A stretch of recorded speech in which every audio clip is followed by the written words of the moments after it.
Now let's look at the next property, time shifting property. Okay, we have learned about the time shifting property of various transforms like Fourier transforms, Laplace transforms. So now you are going to learn about the time shifting property of Z transform. Okay, and the basic concept is exactly the same. Okay, but here there are some more things that you need to study about this time shifting property. Okay, so let's look at this property. It states that when the Z transform of x of n is x of z, okay, and now we have to, there are two conditions, okay. If the Z transform x of n is equal to x of z, then if the initial conditions are 0, that means there is no initial conditions, means x of my x the values of x of the values before x of 0, that is, those are what you call as the initial conditions, right? That is, x of 0 is the present value, so any values that you put before that is considered as the initial conditions of x of t or x of n. So if the initial conditions are 0, that means there are no initial conditions, then you have an ordinary time shifting property, that is, the z of x of n minus m is equal to z raised to minus m x of s, right? That means here if it is shifted by minus m, then the power of z becomes minus m. Likewise, and z of x of n plus m is equal to z raised to m x of z. So that means if the shift is by plus m seconds, then the power of z becomes m. If the shift is by minus m, then the power of is minus m. If the shift is plus m, then the power is plus m. That's all. This is like your ordinary time shifting property of other transforms, right? For example, if you take Laplace transform, there also z of x of t minus a. Yes, you use the letter a. X of t minus a is equal to e raised to minus as x of s. Likewise, here also for Laplace transform, x of z of x of s Laplace of x of t plus a is equal to e raised to as x of s, right? So likewise here, there it is e raised to as and e raised to minus as. Here it is z raised to m and z raised to minus m, because this is how we define the exponential function of a discrete signal. That value raised to that value, raised to a number. This is how we define the exponential function. So basically this is exactly like a Laplace transform. Now suppose if there are initial conditions, suppose if initial conditions exist, or if the initial conditions are not 0, then your time shifting property becomes z of x of n minus m is equal to z raised to minus m x of z, just like this one, no difference, but plus along with that you will have this term, that is z raised to minus m sigma k is equal to 1 to m x of minus k z raised to minus k. Okay, this is one change here. As if you simply look at this formula, you will not be able to understand what it means, but if you look at the example, then perhaps you'll be able to understand what it means. Okay, and likewise z of x of n plus m is z raised to m x of z, that means same like this one, no change, minus z raised to m sigma k is equal to 0 to m minus 1 x of k z raised to minus k. Okay, so now at a quick glance it will be might be difficult to understand, but now simply look at the example and substitute the various values of m. Okay, here in this first example I am substituting the value of m over here as 1. So this is the equation I get. See, look at this equation, that is z of x of n minus 1 is equal to z inverse x of z plus small letter x. This is the time domain when x of n, when n is equal to minus 1, x of minus 1. Okay, likewise look over here, z transform of x of n minus 2 is equal to z raised to minus 2 x of z plus z raised to minus 1 x of minus 1 plus x of minus 2.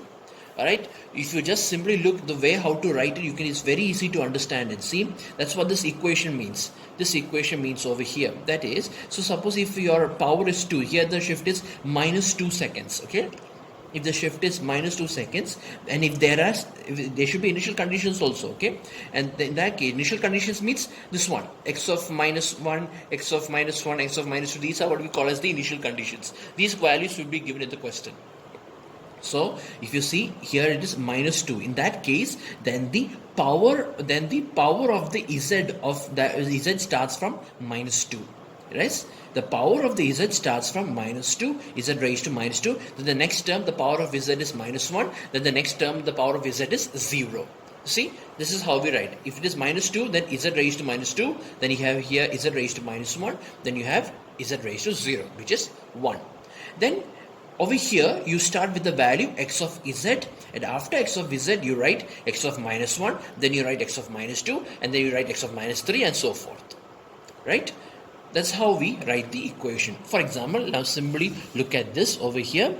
Z of x of n minus 3. So that means the power of z starts from minus 3. So z raised to minus 3, x of z plus, now next is z raised to minus 2. X of next value will be x of minus 1. Alright, plus z raised to minus 1. After z raised to minus 2, the next value will be z raised to minus 1.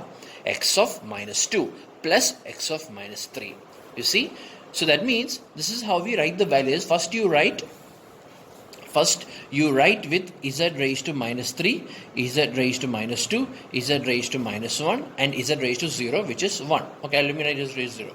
Then here you start with x of z. Then you write over here x of minus 1. Then you write over here x of minus 2 plus, and here you write x of minus 3. You see, this is how we write the terms. It will be very easy for you to remember like this. Okay.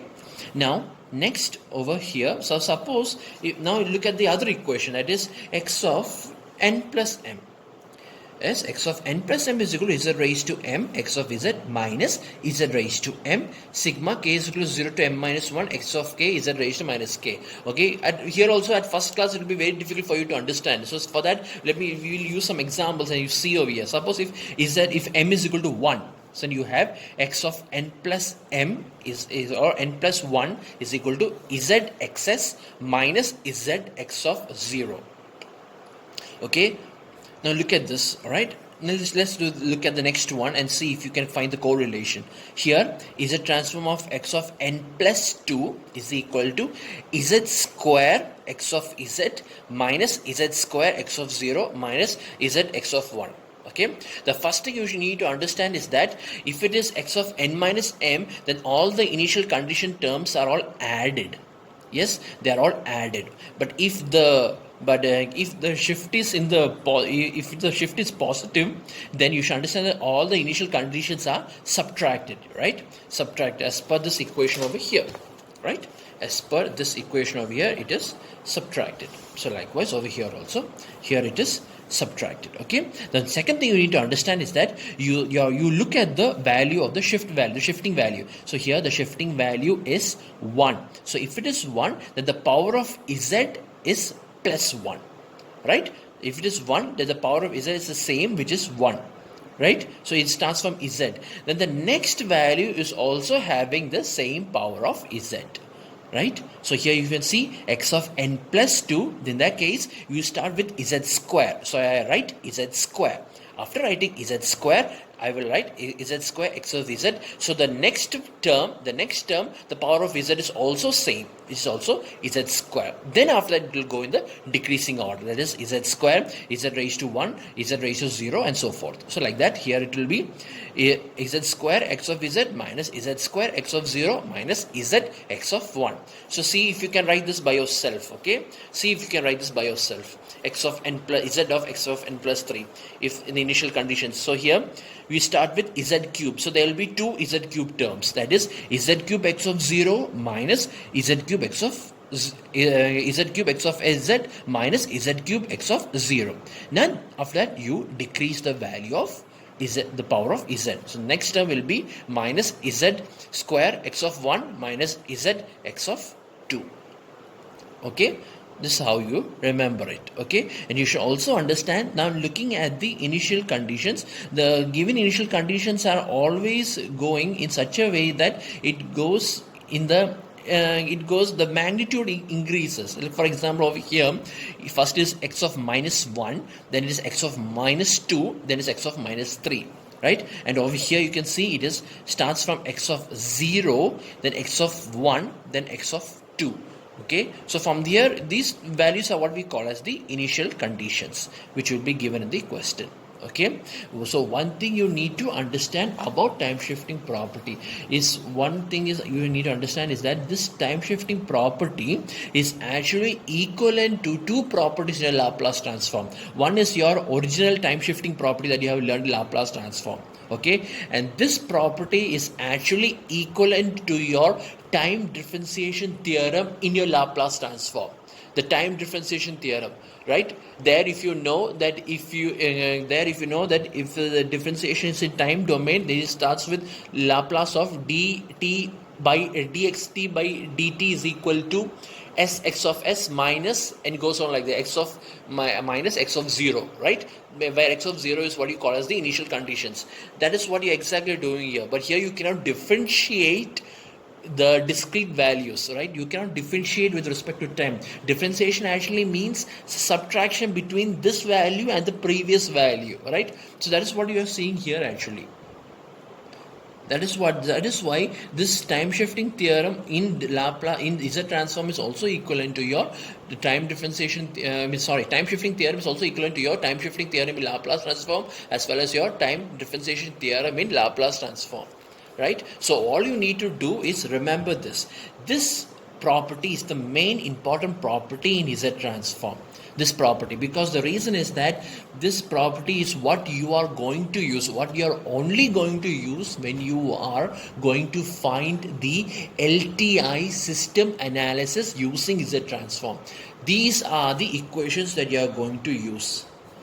These are the various equations that you are going to use depending on the equations, right? This is how we apply the Z transform of each and every terms. So learn how to write these equations. That is very important, and I think that is more important than the proof itself, right? Then that is more important than the proof itself. If you study or if you learn how to write these equations, if you have learned how to write these equations, then you will be able to do any problems that covers 50% of your 6th module, because 6th module is consisting of LTI system analysis of Z transform and DTFT. So is LTI analysis is Z transform. If you remember all these equations, that's more than enough. The procedure and all are the same, right? So just look one more time how to write it. Here, if the shift is -3, then the power of Z starts from -3, -2, -1, 0. Okay, and the values of the value terms will be x of Z. The next term will be x of -1, then it will be x of -2, then it will be x of -3. If the term is +3 seconds, if the term is positive and +3, then the value of Z also starts from the same value, that is Z raised to 3, and the next value is also same, that is also Z raised to 3. Then the Z raised to 3, Z raised to 2, Z raised to 1. Okay, and your initial values will also be in the increasing order, that is first will always be x of Z. In any case, the first will always be x of Z. Okay, then you start with the next value, that is x of 0. Here it will be plus, it will be x of 0, then x of 1, then x of 2. Here if it is minus, then starting value will be after, there won't be any x of 0 over here, so it will start from x of -1, -2 and -3. Okay, so this is how you remember. So now let's look at the proof. Proof is very easy, all right? Proof is, we know that the Z transform of x of n is equal to x of Z, or Z transform of x of n is equal to sigma n is equal to -infinity plus infinity x of n Z raised to -n. Okay, so now I'm going to do this property since there are two conditions, right? Since there are two cases over here, first case and second case, I'll first apply the first case. First case is that if the initial conditions are 0. If the initial conditions are 0. So if the initial conditions are 0, then Z of x of n minus m is equal to sigma n is equal to -infinity to +infinity. Here you can either write 0 to infinity, or you can write -infinity plus infinity, because there is no difference. Right? Because if the initial conditions are 0, then all the negative values are also 0. That's what it means, right? That is x of -infinity to x of -1 is all 0, right? So if you write 0 to infinity or -infinity, is same equation. So n is equal to -infinity to +infinity, x of n minus m is raised to -n. And all you need to do is simply remember this. That is let n minus m is equal to p. Okay, let n minus m is equal to p. then n is equal to m plus p. So we will substitute that over here. So in that case, the above equation becomes sigma. Instead of n, I replace it with p, right? So that means if this n minus m is equal to p, then it means that if n is equal to minus infinity, then p is also equal to minus infinity. If n is equal to plus infinity, then p is also equal to plus infinity. So in that case, this also starts from p is equal to minus infinity to plus infinity, and this n minus m becomes x of p, and this z raised to minus n, this n also becomes m plus p. So this is how we get. So now what I do is, since there is p inside, I want only p over here. So what I did is that I remove z raised to minus m outside. I put it outside because this term is this term has nothing to do with m, right? This term has nothing to do with m, so therefore z raised to minus m can be treated as a constant, so I take it outside. Okay, and this is nothing but your z transform itself, right? If you simply look at the value, if you replace the variable p with variable n, then this is nothing but your z transform itself. That means this is nothing but x of z. So you get z raised to minus m x of z. Okay, similarly, you can also prove in the same way that z transform of x of n plus m is equal to z raised to m x of z. Okay, so now this is your first case. Now let's move on to the second case. All right, second case is also very easy, right? If the initial conditions are not zero, that means the negative values of x of n are not zero. That means there are some values. So in that case, you have to treat those values. All right, you cannot put those values equal to zero, right? So you have to consider those values also inside the derivation. So in that case, as usual, we'll start with this. Z transform of x of n minus m is equal to sigma n is equal to 0 to infinity. Okay, I'm using 0 to infinity because this will be my this will be my original Z transform. Right there, it doesn't matter whether it is 0 to infinity, but here it matters. It should start from 0 to infinity. Otherwise, you won't be able to find the value. So sigma is equal to n is equal to 0 to infinity x of n minus m z raised to minus n. Okay, so then after, what you do is you replace, or I want this n minus m value to be same as your z power, right? So which means here it is n, I want here to be n minus m. So what I do is that I make this equation like this, that is sigma n is equal to 0 to infinity x of n minus m z raised to minus n into z raised to plus m into z raised to minus m, because z raised to m into z raised to minus m is 1. Right? So what I do is that z raised to plus m, I put it inside the bracket, so I can take the negative outside. So this will become z raised to minus n minus m into z raised to minus m. Okay, then what I do is that here this summation is only with respect to n, so I can take this value outside. So I put it outside. So I have my remaining terms. Sigma n is equal to 0 to infinity x of n minus m z raised to minus of n minus m. Then what I do is, as usual, now you know the remaining procedure. Simply substitute, let n minus m is equal to p. In that case, when n is equal to 0, then p is equal to minus m, and when n is equal to infinity, then p is also equal to infinity. So this is the equation you are going to get. Right, z raised to minus m, sigma p is equal to minus m to infinity x of p z raised to minus p. Alright, so here now there is no n over here. Okay, then what I am going to do is I am going to split this summation into two parts. Yes, I'm going to split the summation, right? Because this summation starts from minus m to infinity, right? The summation starts from minus m to infinity.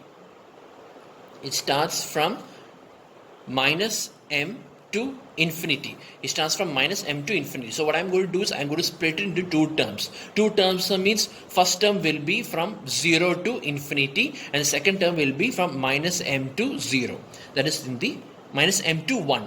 I don't have to start from 0 because this is a discrete value, right? So minus m to minus 1. Alright. So that means my equation becomes sigma 0 to infinity, that is this one reference value to infinity, sigma p is equal to 0 to infinity x of p z raised to minus p plus sigma p is equal to minus m to minus 1 x of p z raised to minus p. Okay, this is nothing but your z transform itself. Right, if you replace p with n, this equation is equivalent to your z transform. So this is x of z plus and the remaining term you write it as such. P is equal to minus m to say sigma p is equal to minus m to minus 1 x of p z raised to minus p. Okay.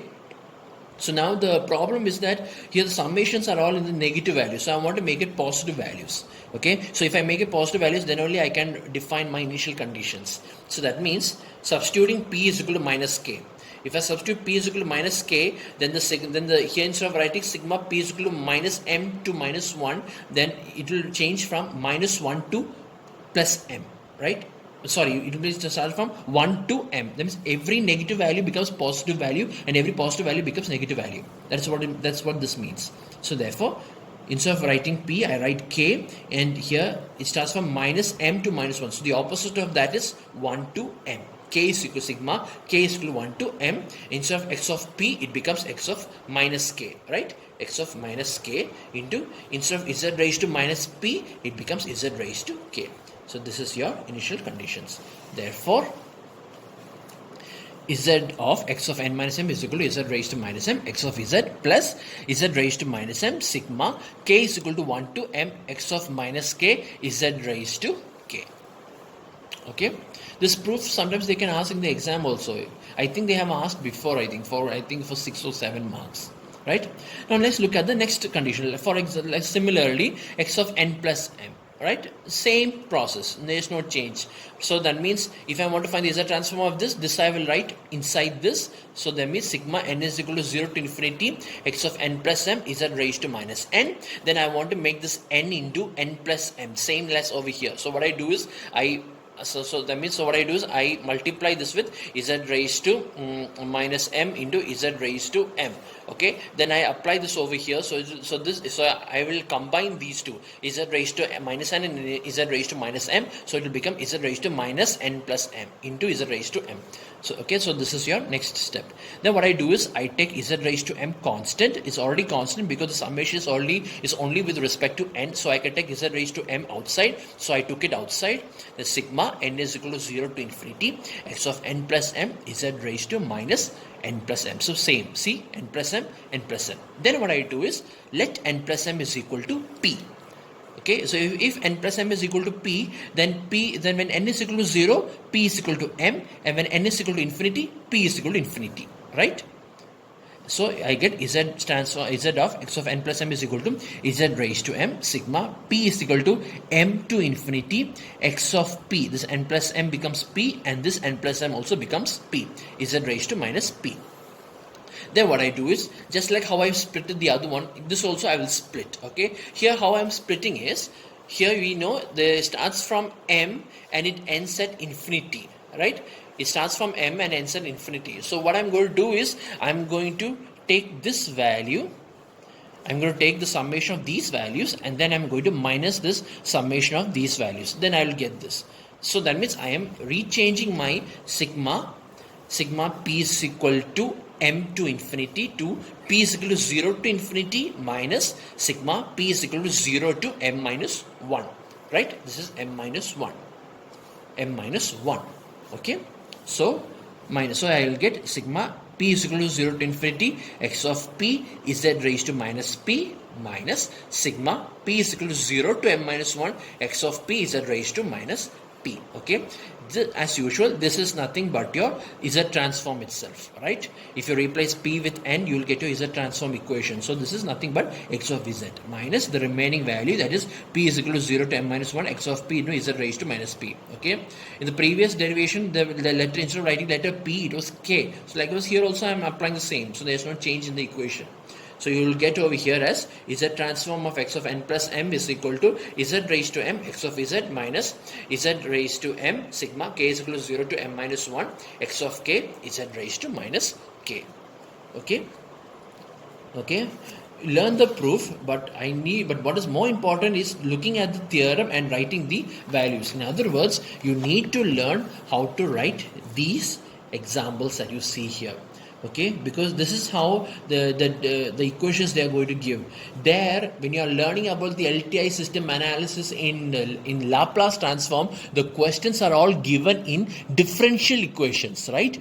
D square y of t square by d square y of t by dt square plus 3 dy by dt plus 3 y of t is equal to x of t. See, like that differential equations are they are giving, right? So here, that is in continuous time case. So here, instead of discrete time, they are giving you difference equation. That is, instead of differential equations, in discrete time domain, it will be difference equations. These are the difference equations. So learn to write all these values in in Z transform. Okay.